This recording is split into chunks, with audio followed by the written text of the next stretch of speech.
Hey guys, Peter here to do an album review. Today I'm here to tell you all about the latest from more Subita Extinction era, out October 30th on Out of Line Music. This album has 11 tracks, 45 minutes in length, and this the band's 4th full-length studio album. I really love the overall construction of this album, because this is an album that's absolutely relentless, intense, aggressive, heavy from a soundscape perspective. So when you have an album that's this brutal, that's coming at you so fast, track after track after track, you need to construct it in a way that allows the listener to stay connected with it, but at the same time it gives you a chance to catch your breath here and there in order for you to be able to digest the onslaught of sound that's coming at you. So when you take a step back and you look at the construction of this album, they divided this record into two sides, side A and side B. And in the middle there's Farewell, an instrumental atmospheric track that is that break, that gives you that sense of being able to catch your breath, relax for a few minutes before the barrage, the onslaught of heaviness continues with the second half of the record. They also did a great job alternating tracks. This is an album that from a sound perspective merges melodic death metal with modern thrash, so they did a great job alternating songs that have either more of one or more of the other, so you don't get too many songs that have the same feel, the same construction, the same overall soundscape, which otherwise would make the album perhaps a little bit repetitive. So alternating songs keeps the listener connected, it keeps you going back for more, and at the same time it keeps you on your toes because you really don't know what the next song is going to bring, what the next song is going to have in store for you. Now, diving deeper into that soundscape, the one thing that I felt that it lacked on this album was a little bit more of atmosphere, that melancholic atmosphere that we've seen in previous records. This is definitely more a balls to the wall, an album that's built on pure aggression, on pure heaviness and intensity, and it lacks a little bit of that melancholic atmosphere that I really like from this band. It's still present on a few songs, and I tended to gravitate towards more of those songs as I was listening to the record, but overall it really loses a little bit of that aura, if you will, and it becomes a more brutal, a more driven record all the way through. That it's absolutely clear the first time that you start listening to this album. So this is definitely a different approach from them. It's definitely a different step in a much different direction, still keeping some of the bass that they had in previous records, but definitely this album shows that they're moving in a different direction, that they want something else out of their overall sound approach and how they want to construct records going forward. The guitars on this album are obviously magnificent. Mika added a second guitar player to the band, and the addition of that second guitar player is really noticeable in how big the sound is on this album. And I really felt that having two guitar players allows them to do a lot more with the guitars, with the overall soundscape. It just gives them a lot more freedom to be more creative, to create more layers within the overall sound. And I believe the result of having an album that's so heavy, so intense, and so aggressive is having those two guitar players really pushing the sound forward. But we can't forget about the drums, because I really felt the drums played a key role in that overall sound as well. Heavy at times, really brutal, but also a little bit subdued when they needed to be. Understanding their role within the track, allowing the guitars to be the driving force. To me, this is an album that's really pushed forward by the guitars, but there's the odd song here and there that you really feel the drums are taking a bigger step, pushing the guitars not necessarily out of the way, but trying to nuzzle themselves in the middle there in order to create a more substance approach and create a much thicker bass line on which upon everything else is built on. So I really like the drums on this record, from the substance that they have, the heaviness that they have. They're not necessarily hidden in the mix to the point where you can almost not even tell that they're there, but at the same time they're not overpowering everything else. They're perfectly balanced in the overall creation of the sound that this record has to offer to the listener.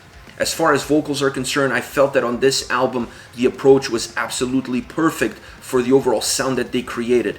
Because they stripped away a little bit of the melancholy and atmosphere that they had in previous records and went with a more driven and straightforward approach as far as heaviness and aggression is concerned, the vocals match that same approach line by line.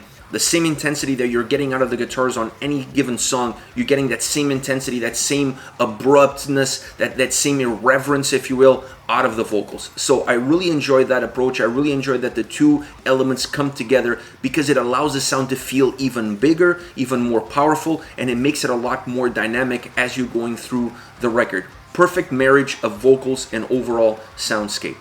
This record, when you look at the big picture, is definitely a well-balanced, heavy, and aggressive album. From that perspective, the album is really balanced across every single track, with the exception of the instrumental song.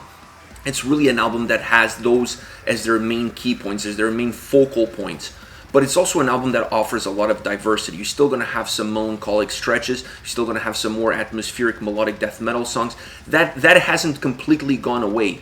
It's just not there in as big of a format as it was perhaps in the previous album. But overall, this is a diverse sounding record and a very well balanced, from a heavy perspective approach from top to bottom. So I like what they did here. I wish there was a little bit more of atmosphere in the overall sound. I think you can really merge those two worlds, but at the same time, it's clear to me, they wanted to go with a heavy and aggressive record all the way through, and perhaps the trade-off was to get rid of some of that melancholy and atmosphere. Now, as far as songs are concerned, I want to start off with Parasites. Heavy driven, very melodic track. Using the synthesizers as layers for the melody works really well on this song because they were not necessarily overpowering the overall track. They were hidden within the track. Sometimes they would come out, then they would disappear again. They had more of a role definitely in the chorus. That's when you feel them more, that's when you hear them more, and that's when they give a bigger presence to the track overall. It has a magnificent merger of melody and heaviness. The track is really blending those two elements. There's an acoustic bridge that leads its way into the guitar solo, and I thought the merger of those two worlds was absolutely magnificent. You brought a little bit of atmosphere to the track by having that acoustic bridge, and then you hit us with a solo. Perfect transition from one to the other, really making this song a much bigger, feeling much larger kind of track. And then the song closes off with a chorus, bringing it almost full circle to how it started, with a very heavy and aggressive, driven approach. I love how this song is constructed. Next, Disconnected, one of the shortest tracks on the album, and it packs a punch, both musically and vocally. It's like a human blender of sound and vocals. It's just very destructive. Heaviness and speed are the two key elements from this track. It really comes at you fast and violent. It has some melodic undertones buried within the track, but the heaviness is so pungent, is so strong, that almost overshadows everything. And because the track is short, they try to pack as much aggression into it as possible, making it as fast as they could without taking any heaviness away whatsoever. This is a track that takes no prisoners along the way. Last but not least, Coming Home, which is actually the last song on the record, and the record closes with an absolute banger. I love the drums on this track. They're killer. Perhaps one of the songs on the album where you really feel like the drums had a little bit more of a main role. Not necessarily pushing the guitars out of the way like I mentioned earlier, but they squeeze themselves into the mix and allow themselves to have a predominant role as far as the overall sound is concerned. I love how this track blends melodic death metal and thrash. The two genres are really living together throughout the song. As one comes in, the other one dissipates, and then as the other one comes in, the other moves away. It just has this perfect blend that alternates styles, it alternates approach, it alternates atmosphere, if you will, as you move from one to the other, and it's perfectly combined and it's perfectly constructed, and the perfect closing song for the record because it gives you a glimpse of everything that you've heard up until that point. This is almost the synopsis of the album right at the end of the album. This is it, guys. This is more Subita with Extinction Era, out October 30th on Out of Line Music. Once again, let me know your thoughts. Use the comment section below. I'll be reading those and getting back to you. Take care, guys.